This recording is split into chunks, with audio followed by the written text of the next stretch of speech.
অনেক বাচ্চারা একদম সবজি খেতে চায় না, তার জন্য খাবারে একটু ভিন্নতা আনার জন্য আজকের এই রেসিপিটি।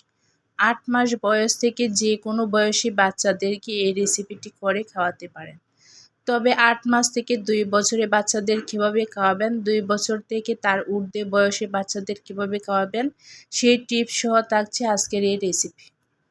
চুলায় একটি প্যান বসিয়ে এর মধ্যে দিয়ে দেব ১ চামচ ঘি। আপনারা চাইলে এখানে ঘিয়ের পরিবর্তে butter, extra virgin olive oil অথবা কোকোনাট অয়েল যে কোনোটা দিতে পারেন। এখন এর মধ্যে সবজিগুলো অ্যাড করে দেব। দিয়ে দেব সিম, দিয়ে দেব ফুলকপি আর দিয়ে দেব গাজর। এখন ঘিয়ের সাথে সবজিগুলোকে ভালোভাবে ভেজে নেব। এখন দিয়ে দেব সামান্য পরিমাণে লবণ। এখানে ১ বছরের কম বয়সী বাচ্চাদের জন্য লবণটা স্কিপ করতে পারেন। এখন ঢাকনা দিয়ে ঢেকে সবজিগুলোকে 80% মতো সিদ্ধ করে নেব। এখানে সবজিটা সিদ্ধ করার জন্য এক্সট্রা পানি দেওয়ার প্রয়োজন নেই। দেখবেন ঘিয়ের সাথে আর সবজির গা থেকে যে পানি আসবে এটা দিয়ে সিদ্ধ হয়ে যাবে। যখন সবজিটা 80% সিদ্ধ হয়ে যাবে, এখন দিয়ে দেব একটা মুরগির ডিম। আপনারা চাইলে এখানে মুরগির ডিমের পরিবর্তে কিন্তু কোয়েল পাখির ডিমও অ্যাড করতে পারেন। এখন ডিমটাকে ভালোভাবে সবজির সাথে মিশিয়ে নেব। এখানে যদি আপনারা ২ বছর বয়সী বাচ্চাদের জন্য রান্না করেন তাহলে একটা কাঁচামরিচ অ্যাড করতে পারেন। যদি আপনার বাচ্চা একটু ঝাল খেতে পছন্দ করে তাহলে, তা না হলে স্কিপ করতে পারেন। এখন সবগুলো কিন্তু ভালোভাবে ভাজা হয়ে গেছে আর সবজিটা কিন্তু 80% সিদ্ধ করা। এই পর্যায়ে চুলা থেকে নামিয়ে নেব। সবজিগুলোকে এখন একটি সাইডে রেখে দেব।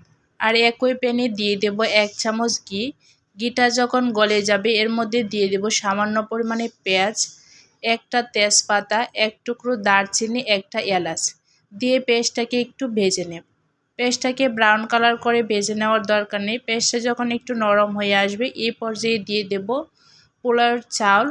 এখানে আমি পোলাওয়ের চালটা অ্যাড করেছি। আপনাদের বাচ্চাদের যদি গ্যাসের সমস্যা থাকে তাহলে এখানে সিদ্ধ চালটা ব্যবহার করতে পারেন। চালটাকে একটু ভাজা হয়ে গেলে এখন দিয়ে দেব ১ কাপ পানি। এখানে পোলাওটাকে আমি একটু ঝরঝরে রাখবো, সেই জন্য ১ কাপ পানি দিয়েছি। আপনাদের বাচ্চারা যদি চিবিয়ে খেতে না পারে তাহলে আরেকটু পানি দিয়ে নরম করে নিতে পারেন। এখন দিয়ে দেব সামান্য পরিমাণে লবণ। লবণটা দিয়ে একটু নাড়াচাড়া করে ঢাকনা দিয়ে ঢেকে দেব। এখন ঢাকনাটা উঠিয়ে নেব। দেখেন অল্প একটু পানি আছে। এই পর্যায়ে কিন্তু সবজিটা অ্যাড করে দেব, কারণ সবজিটা 80% সিদ্ধ করা আছে। এই পর্যায়ে যদি সবজিটা অ্যাড করি তাহলে দেখবেন বাকি যে 20% বাকি আছে সেটা কিন্তু চালের যে পানিটা সেই পানি দিয়ে সিদ্ধ হয়ে যাবে। এখন চালের সাথে সবজিটাকে ভালোভাবে মিশিয়ে নিতে হবে। ঢাকনা দিয়ে ঢেকে কিছুক্ষণ রান্না করে পানিটা শুকিয়ে নিলেই দেখবেন চাল আর সবজিগুলো কিন্তু ভালোভাবে সিদ্ধ হয়ে গেছে। এখানে দেখেন সবজি পোলাওটা কিন্তু রেডি হয়ে গেছে। বাচ্চারা সবজি খেতে না চাইলে এভাবে যদি পোলাওর সাথে সবজিটা রান্না করে দেন তাহলে দেখবেন খুব মজা করে খেয়ে নেবে।